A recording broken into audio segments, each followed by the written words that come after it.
Hey class, today we'll discuss production function. Before we'll discuss the production function, we'll discuss what is production. पहला point हमारा क्या है sir ये production process क्या होता है और इसका इकोनॉमिक्स से क्या लेना देना। बट अगर प्रोडक्शन की बात करते हैं, अगर सिंपल टर्म्स में बात करूं, स्पेसिफिकली कोई रॉ मटेरियल होता है, उसको हम लोग प्रोसेस करते हैं एक स्पेसिफिक फंक्शन में और वो अपने आप में क्या बन जाता है, फिनिश प्रोडक्ट। क्या बन जाता है, फिनिश प्रोडक्ट।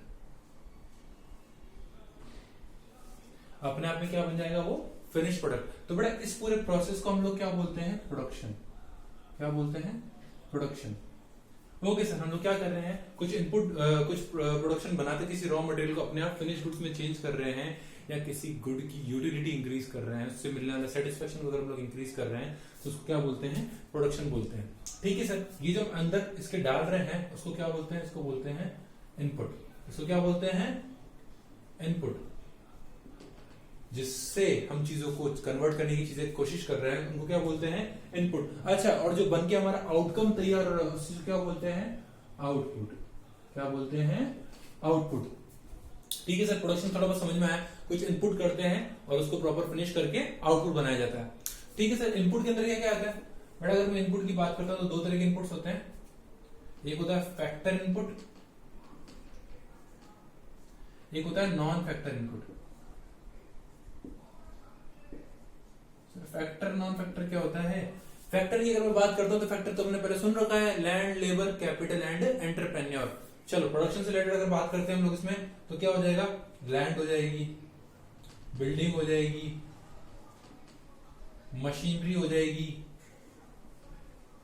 ठीक है, as such labour and all, ये सारी फैक्टर्स के अंदर आ जाएगी। नॉन फैक्टर कौन सी होती है सर रॉ मटेरियल हो गया ना, अपना जो रॉ मटेरियल है वो non factor income, non factor input हो जाएगा।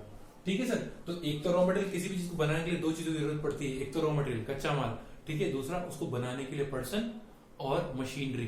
जो पर्सन एंड मशीनरी है उसको हम लोग क्या बोलते हैं, फैक्टर इनपुट, और जो कच्चा माल है उसको हम लोग क्या बोलते हैं, नॉन फैक्टर इनपुट। ठीक है सर। अच्छा, सबको मिक्स करके हम लोगों ने प्रोडक्शन चालू किया तो हमारा आउटपुट बन के तैयार हो जाएगा। चलो सर, थोड़ा सा आगे बात करते हैं इस बारे में। अभी तक हमको समझ में आया दो तरह के इनपुट, प्रोडक्शन का मीनिंग समझ में आ गया। ओके, जब हम लोग डालते हैं उसको इनपुट, और जो बन के तैयार उसको आउटपुट कहते हैं। Factor input, non factor input दोनों क्या होते हैं मैं एक्सप्लेन कर चुका हूं। ठीक है, थोड़ा सा आगे बात करते हैं इस बारे में। सर ये जो फैक्टर इनपुट है इसके भी फर्दर डेरिवेशंस हैं, इसको भी थोड़ा सा एक्सप्लेन करो। इस चीज पे हम लोग थोड़ा सा भी फोकस करते हैं। Wait a second.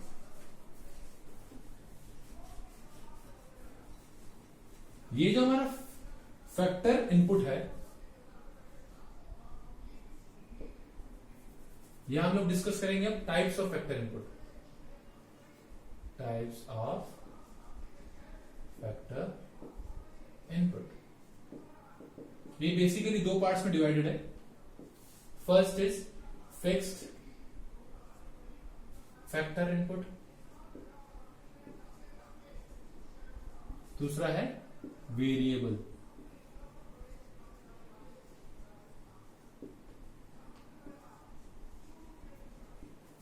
Sir simple सा है, फैक्टर इनपुट को इसने दो पार्ट में बांट दिया है, एक होता है फिक्स, एक होता है वेरिएबल। फिक्स में कौन कौन सी आती है सर, बिल्डिंग हो गई, बिल्डिंग हो गई, मशीनरी हो गई। सर आपने कैसे डिसाइड किया बिल्डिंग और मशीनरी आएगा इसके अंदर, बेटा फिक्स फैक्टर्स वो फैक्टर्स होते हैं जिसको आसानी से चेंज नहीं किया जा सकता, जो जनरली फिक्स होते हैं। अगर हम बात करते हैं किसी फैक्ट्री की तो ऐसा तो है ना, आज इस फैक्ट्री में माल बन रहा है, कल उस फैक्ट्री में परसों चेंज करके उसने जगह चेंज कर ली, रोज रोज वो जगह चेंज नहीं कर सकता। मशीनरी भी रोज रोज चेंज नहीं की जाती, लेकिन लेबर ऐसी चीज है जो कभी आती है कभी नहीं आती, रोज चेंज होती रहती है। तो यहाँ पे वेरिएबल फैक्टर्स में क्या आ जाएगा, लेबर। सर एक ऐसा इनपुट है जो कि क्या है, चेंज होता रहता है। मैं यहाँ पे सिर्फ फैक्टर्स की बात कर रहा हूँ, ध्यान रखना। फैक्टर्स में land, labour, capital and such other things की बात कर रहा हूँ, जिसमें वेरिएबल फैक्टर्स के अंदर कितना क्या आ जाएगा, लेबर। फिक्स फैक्टर में क्या आ जाएगा, building and machinery. Okay sir, थोड़ा सा आगे बात करते हैं। अब हम बात करेंगे टाइप्स ऑफ प्रोडक्ट्स की। Types of products,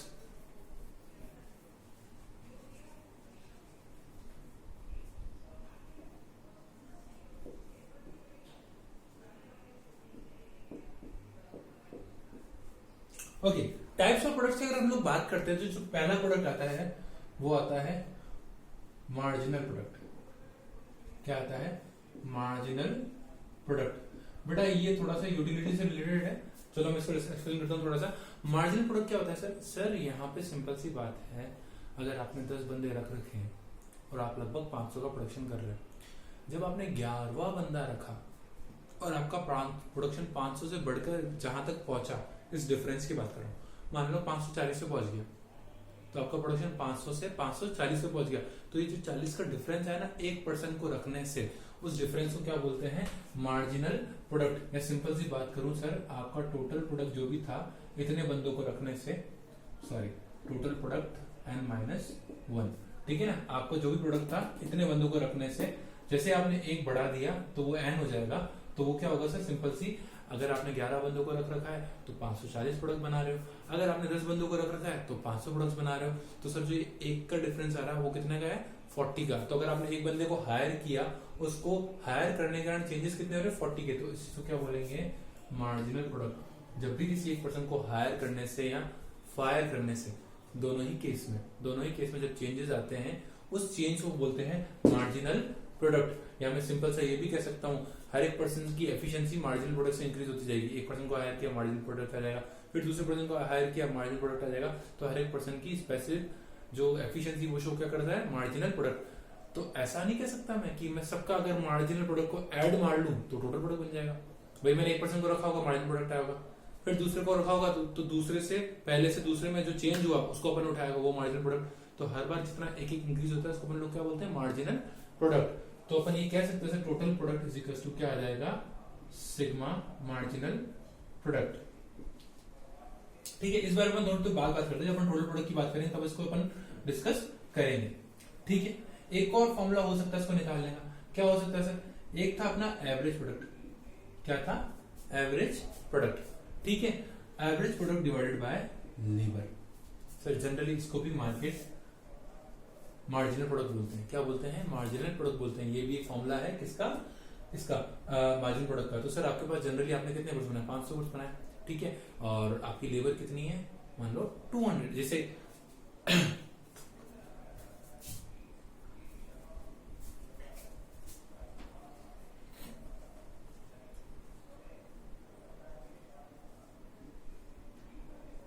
change in total product upon change in labour. बेटा ये भी फॉर्मूला इसका बहुत इजी सा है सर। हमने अभी ये तो चेक किया, क्या किया?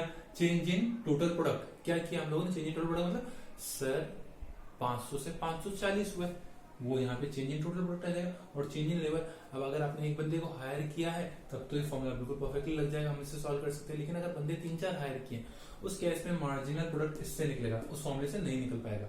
ठीक है, तो उस केस में हमको यहाँ पे ये करना पड़ेगा। जैसे हमने क्या किया, हमने हमारे पास 10 बंदे थे, 500 प्रोडक्ट्स बन रहे थे, हमने क्या 3 बंदों को हायर किया, अब हमारा प्रोडक्शन 680 पे चला गया। कितने में चला गया? 680 पे। तो सर मार्जिनल प्रोडक्ट कितना हुआ, कैसे निकालेंगे? तो सर हमारा जो चेंज कितना आया सर? 680 था नया वाला, पुराना वाला था 500। ये तो change in total production divided by change in labour. Labour पहले कितनी थी सर? पहले थी हमारी 10, अब हमारे पास कितनी है? 3 बंदे हायर किए तो 13 हो गए। तो ये कैसे निकालेंगे सर?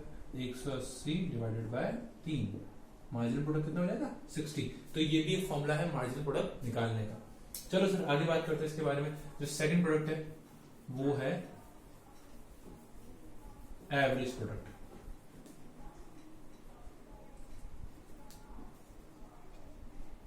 सेकंड प्रोडक्ट क्या हमारा?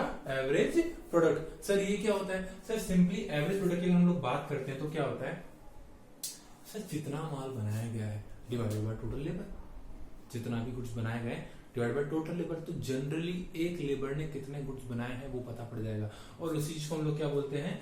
Average product. Average product. तो सर कैसे निकालेंगे? टोटल प्रोडक्ट जो भी बनाए upon labour, total product upon labour. Average product का सिंपल सा फॉर्मूला है, जितने भी गुड्स आप लोगों ने बनाए हैं divided by number of labour. तो एक ने जनरली कितने बनाए ऑन एन एवरेज, वो निकालेंगे, उसको क्या बोलते हैं अपन लोग? Average product. ठीक है, और यही हम लोग बात करते हैं थर्ड प्रोडक्ट की, जो हमारा बाकी था टोटल प्रोडक्ट। टोटल प्रोडक्ट का सिंपल सा मीनिंग है सर ने ओवरऑल कितने प्रोडक्ट्स बनाए, ओवरऑल कितने प्रोडक्ट्स बनाए। एक फॉर्मूला तो सीधा सा है, अगर मैं लेबर को यहां भेज दूं तो टोटल प्रोडक्ट का एक फॉर्मूला बन जाएगा, total product is equal to average product अगर हमको गिवन है into labour, average product into labour. एक और क्या फॉर्मूला हो सकता है, अगर हमको मार्जिनल प्रोडक्ट गिवन हो हर एक का, अगर हमें मार्जिनल प्रोडक्ट गिवन हो हर एक का, हर बार मार्जिनल प्रोडक्ट गिवन हो, उस केस में क्या करेंगे, total product is equal to sum of marginal product. Marginal product होता है क्या सर, हम एक बंदे को हायर करते हैं, उसने कितने गुड्स बनाए एक्चुअली वही पता पड़ता है। अगर हम किसी नए पर्सन को हायर करते हैं तो उसको हायर करने का एडिशनल जो भी गुड्स बन रहे हैं उसी ने बनाया, मतलब हर पर्सन ने कितने गुड्स बनाए अगर वो गिवन होगा, अगर हर लेबर ने कितने कितने गुड्स बनाए अगर वो गिवन होगा, तो मैं अगर सबको सम मार लूं तो क्या हो जाएगा, टोटल प्रोडक्ट आ जाएगा। ठीक है, तो ये हमारे थे तीनों तरह के products, marginal product, average product and total product. चलो सर थोड़ा सा आगे बात करते हैं इस बारे में। अब हम आते हैं production function.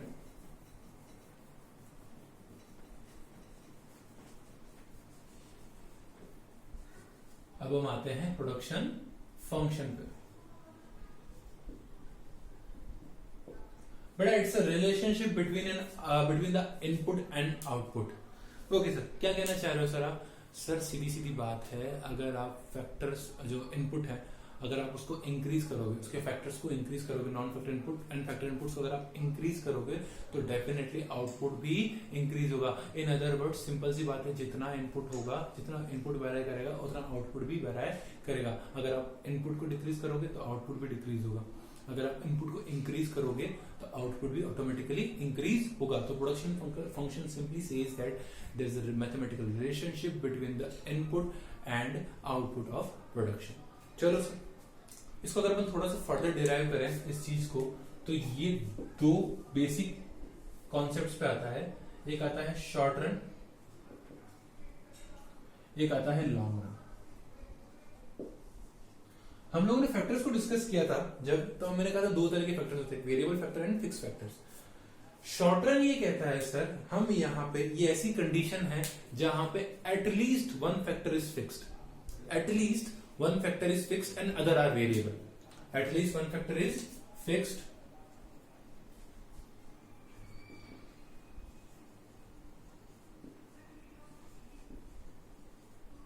at least one factor is fixed। Simple सी बात है, कंडीशन है शॉर्ट रन में sir, at least one factor fix है। मतलब सिंपल सी बात है, अगर 6 महीने की ही बात करूं तो मैं बिल्डिंग हर महीने चेंज नहीं कर सकते हैं, हर 6 महीने में चेंज नहीं कर सकता, तो वहां पे कोई हम बिल्डिंग को मान लेते हैं, बिल्डिंग हमारा फिक्स फैक्टर है। ठीक है, आगे बात करते हैं। तो सर यहां पर हम लोग स्टडी क्या कर रहे हैं, यहां पर हम लोग स्टडी ये कर रहे हैं sir, if there is an increase in the output it will be due to increase in the variable factors and constantness of the fix factor.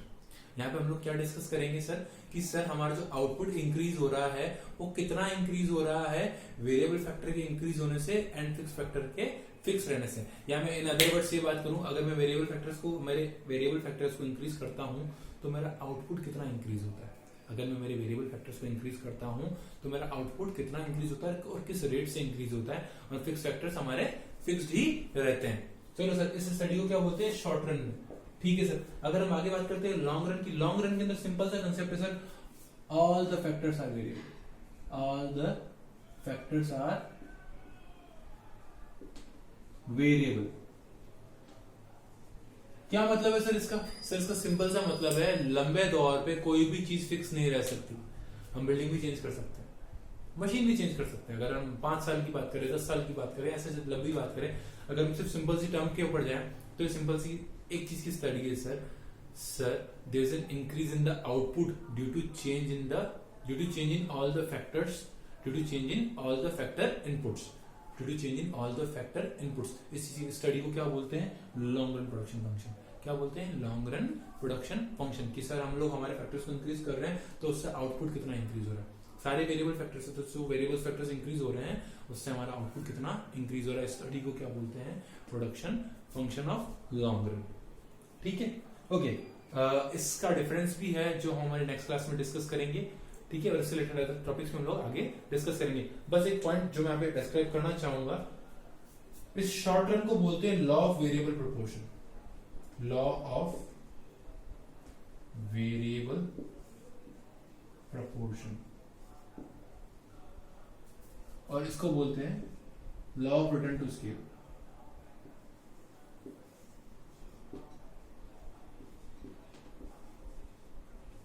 Law of return to scale बेटा ये अपने आप में specific topics है जो मैं आगे discuss करूंगा, बट ये इनके अदर नेम्स हैं।